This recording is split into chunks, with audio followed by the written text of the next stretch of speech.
I've been in counties where county commissioners, go and meet in the morning, then they all go to lunch together, and they're talking business.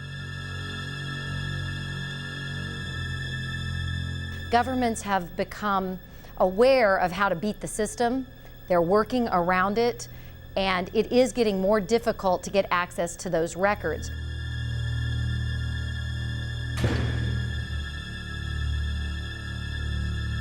I truly believe that there are elected officials out there that look at this as being some sort of a punishment that's brought about on them.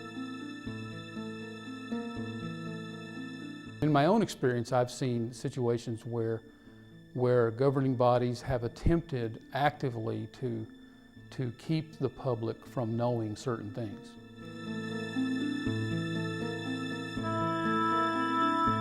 Just as darkness is a haven for crime and violence, it can also disguise hidden agendas and abuse of power.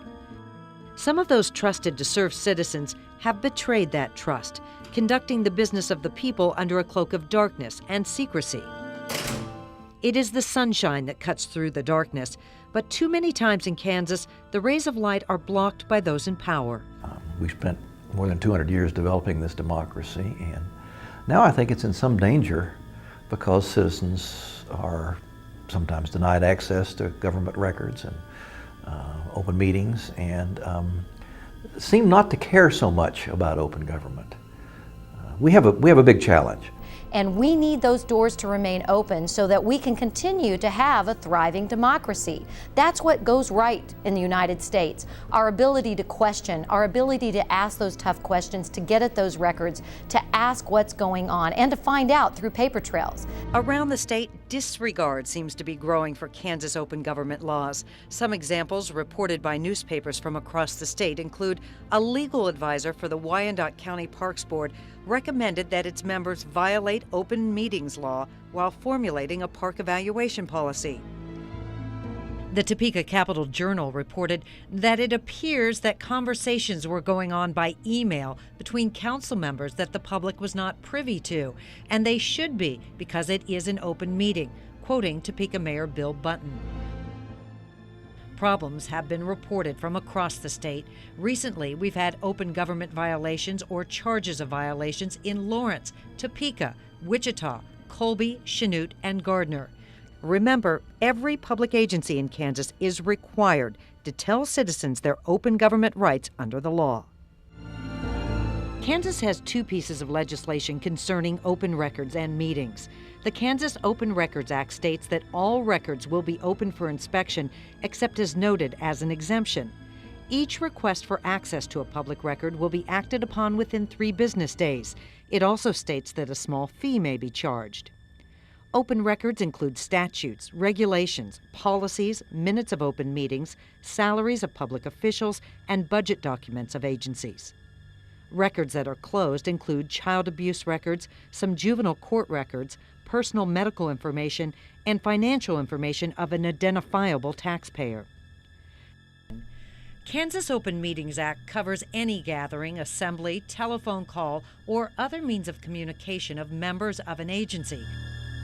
Open meetings include legislative and administrative bodies of the state and political and taxing subdivisions, including boards, commissions, authorities, councils, committees, and other subordinate groups receiving support by public funds.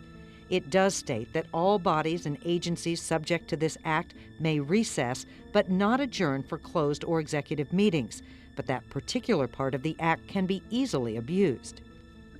Once they close the doors, there's almost no accountability structure built into that. A governing body may, in fact, say that we want to go to executive session for attorney-client privilege to talk about something with our attorney, but it doesn't necessarily mean that they're actually going to do that. But in every time that happens, the public, rightfully or wrongfully, assume that the governing body is up to no good.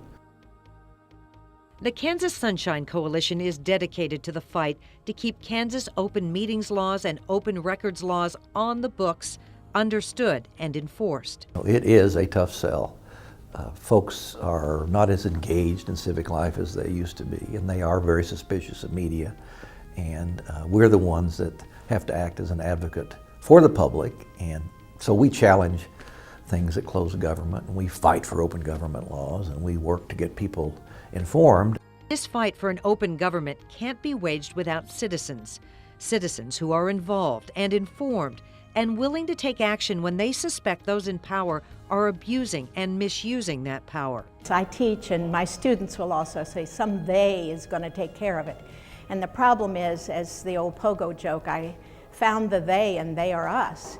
We are the ones that if we don't do something, if we don't do anything about open government, it's not going to stay open. We shouldn't have to trust people. We're not cynical, but we are skeptical. And I think citizens should be skeptical too. We should hold our public officials accountable. The media's role is to assist in the effort, but they need your help. We're not in every county commission meeting, every school board meeting. There's just no way that we can always be there. So it's important that people are also watchdogs in their communities.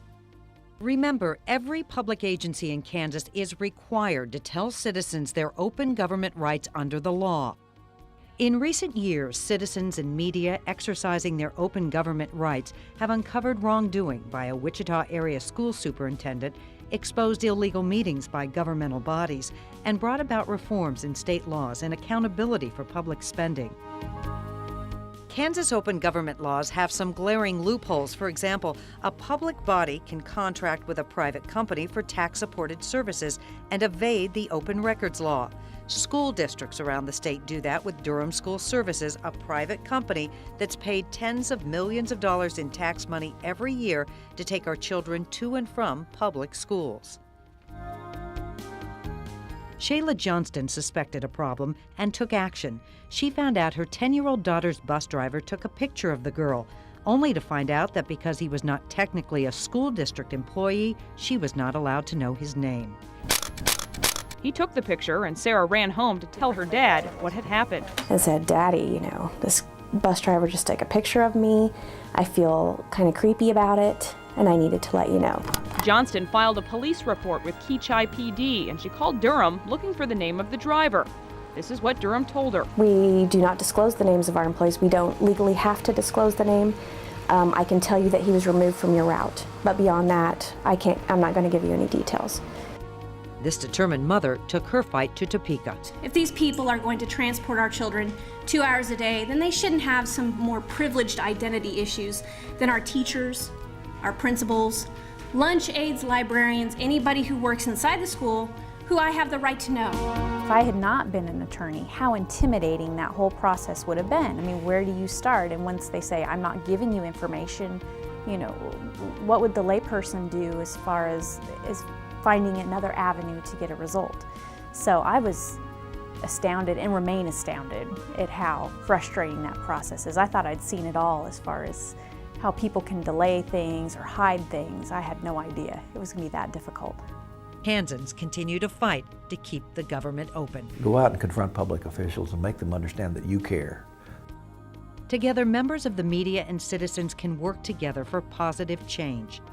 Don't accept no for an answer, and always try to find the other way to skin the cat. The Kansas Sunshine Coalition for Open Government is now based at Wichita State University. Executive Director Randy Brown can be reached at 316-978-6080 or randy.brown@wichita.edu. If you have questions about the law or possible open government violations, contact Sunshine Hotline Director Mike Merriam at 785-233-3700.